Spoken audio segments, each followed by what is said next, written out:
ఇక ఇంకొక వార్త, కొత్త ట్విస్ట్ మైక్రో ఫైనాన్స్ మోసం ఆరోపణల్లో కీలక పరిణామం. శివ చౌహాన్ ఖాతాల్లోకి 3 సార్లు నిధుల లావాదేవీలు. మరి రమావత్ మధు బ్యాంకు ఖాతాలు జప్తు చేసినటువంటి పోలీసులు. పరస్పర ఫిర్యాదులతో మంగ్లీ న్యాయవాది మధ్య వివాదం. పంజగుట్ట పోలీస్ స్టేషన్లో కేసు నమోదు, దర్యాప్తు వేగం. మరి హైదరాబాద్లో గాయని మంగ్లీతో ముడిపడి ఉన్నటువంటి మైక్రో ఫైనాన్స్ కేసులో కీలక మలుపు చోటు చేసుకుంది. ఈ కేసులో భాగంగా మంగ్లీ సోదరుడు శివ చౌహాన్కు సంబంధించినటువంటి బ్యాంకు ఖాతాలను పోలీసులు సమగ్రంగా పరిశీలిస్తున్నట్లు తెలుస్తూ ఉన్నది. మరి అదేవిధంగా వాస్తవానికి ఈ పరిశీలనలో రమావత్ మధు బ్యాంకు ఖాతా నుంచి మరి శివ చౌహాన్ ఖాతాకు 3 సార్లు డబ్బులు బదిలీ అయినట్లు మరి పోలీసులు గుర్తించారు. ఈ పరిణామంతో కేసు దర్యాప్తు మరింత కీలక దశకు చేరుకుంది. ఇదే క్రమంలో రమావత్ మధు బ్యాంకు ఖాతాలను పోలీసులు జప్తు చేయగా మధు, హిమకాంత్ రెడ్డి, శివ చౌహాన్లకు సంబంధించిన పూర్తి బ్యాంకు ఖాతా వివరాలను సమర్పించాలని సంబంధిత బ్యాంకులకు లేఖలు పంపినట్టు తెలుస్తోంది. మైక్రో ఫైనాన్స్ పథకాల పేరుతో అధిక లాభాలు వస్తాయని నమ్మబలికి మంగ్లీ మరియు ఆమె సోదరుడు సహా మరికొందరు కోట్ల రూపాయల మేర మోసం చేశారనే ఆరోపణలు వెల్లువెత్తుతున్నాయి. ఈ వ్యవహారంలో సికింద్రాబాద్కు చెందిన న్యాయవాది సుబ్బారావు కీలక ఆరోపణలు చేశారు. మరి బాధితులు తనను సంప్రదించడంతో విషయాన్ని తెలుసుకునేందుకు మంగ్లీని సంప్రదించగా ఆమె బెదిరింపులకు పాల్పడినట్లు ఆయన పంజగుట్ట పోలీస్ స్టేషన్లో ఫిర్యాదు చేశారు. దీంతో మంగ్లీ, ఆమె సోదరుడు మరియు మరో 3 పోలీసులు కేసు నమోదు చేసి దర్యాప్తు ప్రారంభించారు. అయితే ఈ ఆరోపణలను మంగ్లీ తీవ్రంగా ఖండించారు. తనపై దుష్ప్రచారం చేసి ప్రజల్లో ప్రాచుర్యం పొందాలని న్యాయవాది సుబ్బారావు ప్రయత్నిస్తున్నారని ఆమె ఆరోపిస్తున్నారు. మరి అదే పోలీస్ స్టేషన్లో ప్రతినిధులు మరి ఫిర్యాదు చేశారు. ప్రస్తుతం పరస్పర ఆరోపణల మధ్య ఈ కేసు దర్యాప్తు కొనసాగుతుంది. పోలీసులు అన్ని కోణాల్లో కూడా విచారణ చేపట్టి వాస్తవాలను వెలికి తీసేటటువంటి పనిలో ఉన్నట్టు తెలుస్తోంది. ఒకటి, మంగ్లీ ఆమె ఫోటోలన్నీ బయటకు వస్తున్నాయి, వీడియోలు బయటకు వస్తున్నాయి రకరకాలుగా. ఆమె మీద ఎవరికి కూడా సదాభిప్రాయం లేకుండా పోయింది వాస్తవానికి.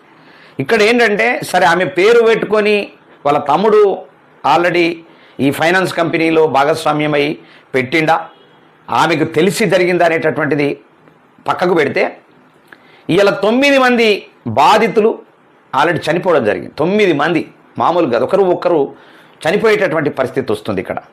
అదేవిధంగా ఈమెను తప్పియటానికి సర్వ ప్రయత్నాలు జరుగుతూ ఉన్నాయి.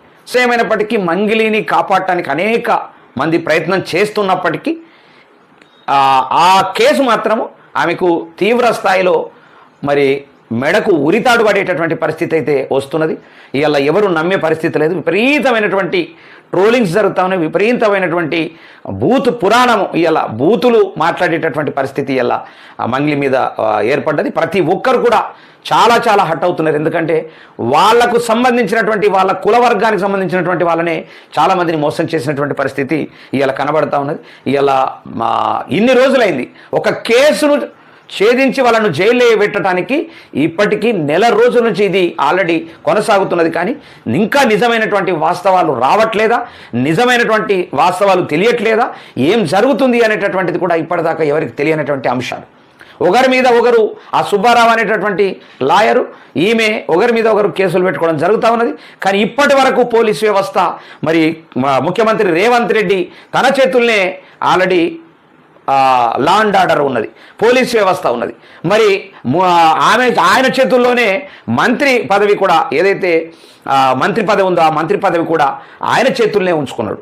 మరి ఇన్ని ఉంచుకున్న తర్వాత మరి ఆ విషయంలో ఇప్పటి వరకు కూడా ఇన్ని కీలకమైనటువంటి ఆధారాలు బయటకు వచ్చినా, ఎన్నో వీడియోలు పబ్లిష్ అయినా, ఎన్నో వీడియోలు బయటకు వచ్చినా, ఎంతోమందికి తెలిసిపోయినా అటు ప్రభుత్వం నిమ్మకు నీరెత్తినట్లు ఉండడం ఒకటైతే, పోలీసు వ్యవస్థ కూడా ఇప్పటిదాకా కూడా మరి మంగ్లీ విషయంలో ఎందుకోసం వెనకడుగు వేస్తూ ఉంది, ఎందుకోసం నిజమైనటువంటి చర్యలు తీసుకోవట్లేదు, ఎందుకోసం ఇది జరుగుతూ ఉన్నది అనేటటువంటిది కీలకమైన అంశంగా మారినటువంటి పరిస్థితి ఉంది. మరి రాబోయే రోజుల్లో మంగ్లీ పరిస్థితి ఎట్లా ఉంటుంది, మంగ్లీకి ఆధారం చేసుకున్నటువంటి తమ్ముడు పరిస్థితి ఎట్లుంటుంది, వాళ్ళ కుటుంబ పరిస్థితులు ఎట్లా ఉంటాయి, మరి ఒక మధు అనేటోటిదో ఎవరిదో ఆల్రెడీ ఇల్లును తగలబెట్టినటువంటి ఫోటోలు కూడా మనకు వీడియోలు కూడా మరి హల్చల్ చేస్తూ ఉన్నాయి.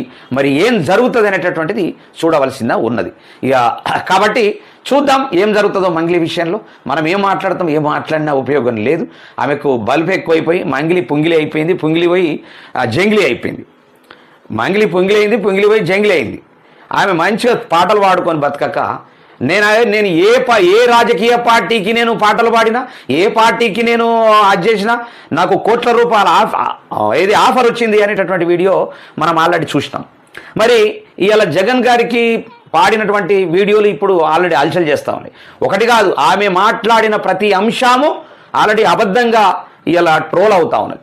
ఇలాంటి పరిస్థితి ఉంది. మరి ఆమెనే రక్షించుకుంటుందా? మరి ఆమెను ప్రభుత్వం రక్షిస్తుందా? ఆమెను ఇంకా ఇతరత్ర రాజకీయ నాయకులు రక్షిస్తారా? ఆమెను అన్ని రకాలుగా వాడుకున్నటువంటి వాళ్ళు రక్షిస్తారా అనేటటువంటిది రాబోయే రోజుల్లో మరి లా అండ్ ఆర్డర్ తెలియజేయవలసిన హోంశాఖ తెలియజేయాలా, మరి ముఖ్యమంత్రి రేవంత్ రెడ్డి నిర్ణయాలు తీసుకోవాల్సినటువంటి బాధ్యత ఉన్నది. కాబట్టి చూద్దాం.